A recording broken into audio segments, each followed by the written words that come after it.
Каждый хотя бы раз хотел изучить английский для карьеры, путешествий, учебы за границей. Многие изучают его еще со школы, но никак не могут о нем заговорить, либо посмотреть любимый сериал в оригинале. Что же с вами не так? Пришло время это менять.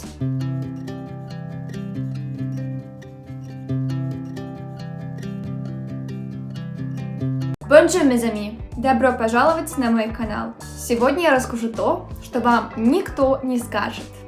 Секреты и лайфхаки по изучению английского. Если вы впервые на моем канале, подпишитесь, чтобы не потерять кучу полезного контента. Итак, погнали! Я знаю 4 языка на уровне носителя. И поверьте, у меня есть опыт. С самого начала не загоняйтесь грамматикой. Можете просто о ней забыть. Без знания элементарных слов вам не потребуется знать future perfect simple or past perfect. Это, знаете, будет очень сильно вам мешать в изучении слов. Это будет вас безумно отвлекать, и вам это будет безумно не нравиться. Поэтому начинать стоит с этих методов. Первый.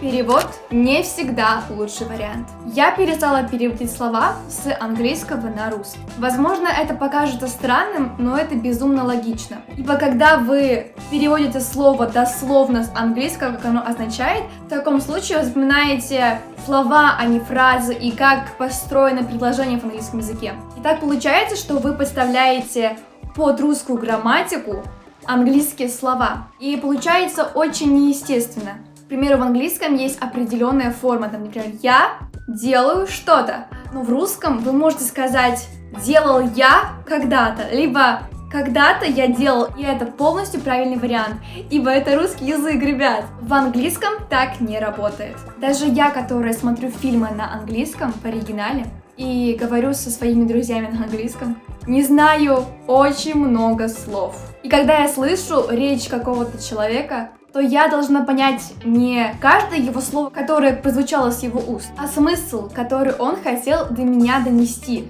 Если я поняла смысл, мне не нужно знать каждое слово. В начале изучения, когда вот 0 знаний, вообще вы ничего не учили с английского, рекомендуется переводить слова, там, например, слово и перевод. Но когда вы уже знаете базу, там, 1000-3000 слов на английском, вам не нужно это делать. Это тормозит ваши возможности и закрывает горизонты, которые вы можете еще больше изучить английский, но вы из-за того, что вы переводите слово в слово, вы их просто не сможете, вам они просто будут недоступны. Второй. Говорить – это путь к успеху. Многие ошибочно думают, когда вы вот только в начале, не знаете еще артикли, грамматики, многих слов, вам нельзя говорить и вы можете ошибаться. Это большущий миф, который тормозит процесс изучения. Не будет идеального момента, когда вы проснетесь и такие: да, сегодня я знаю все, грамматику, артикли, говорю на уровне C1, все, сегодня точно буду говорить.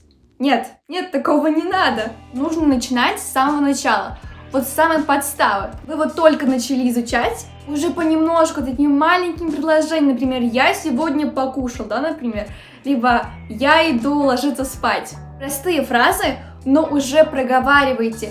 Чем больше практики, тем лучше. Чем дольше вам кажется, что вот будет какой-то момент и все, вот тогда точно вот стоит. Нет, no way. Чем дольше вы будете это оттягивать, тем страшнее вам будет тогда заговорить. Ибо когда вы изучите всю грамматику, то вам будет еще сложнее. Вы будете думать, анализировать каждое слово, которое прозвучало из ваших уст. И вы будете думать, вот правильно я сказал или нет. Вы будете перед тем, как заговорить, вы будете полчаса думать, ставить там present simple или present continuous. Зачем это вам? Начинайте сразу. Третье. Просмотр сериалов и фильмов – это навык. Если вы думаете, что фильмы и сериалы вы будете смотреть в далеком будущем и с полным пониманием, то можете об этом забыть напрочь. Такого момента не будет. Даже я, которая вот знает очень много слов на английском, я смотрю фильм и много слов, которые я не понимаю. Потому что английский – это как русский.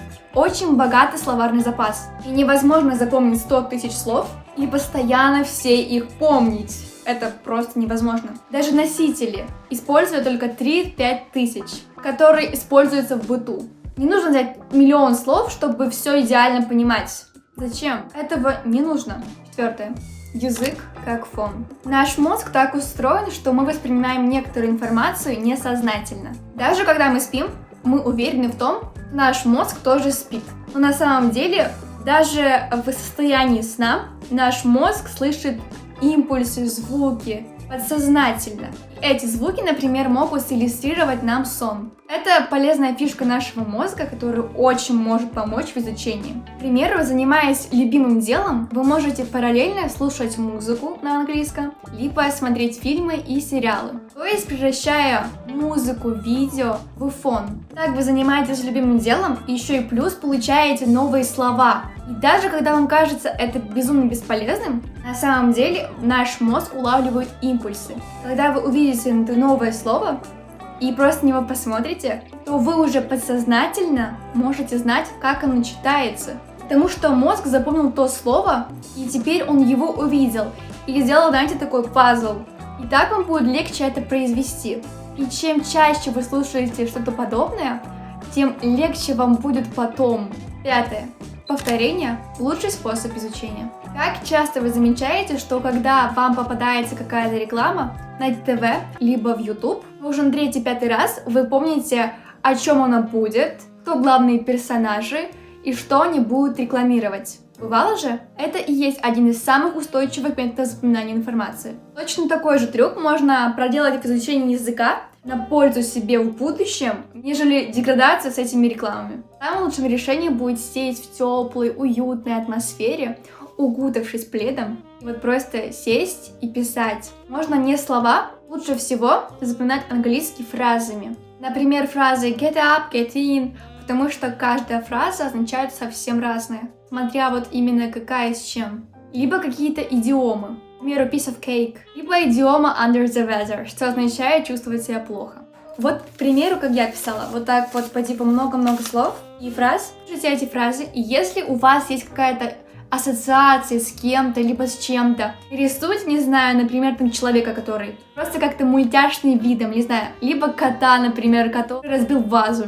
Потому что картинка лучше всего запоминается. Тогда, когда вы будете слышать это слово, вы будете вспоминать эту ассоциацию с ним. Так быстрее запомните. Позже эти листочки берете и развешиваете по всей квартире, на самых видных местах, например, на зеркале, либо над рабочим столом. Таким образом, когда вы будете проходить это место, либо когда будете работать за столом, то, смотря на это слово несколько раз, вы его подсознательно запомните. Потому что то, что мы видим много-много раз, мы это запоминаем. Так же, как и с рекламой.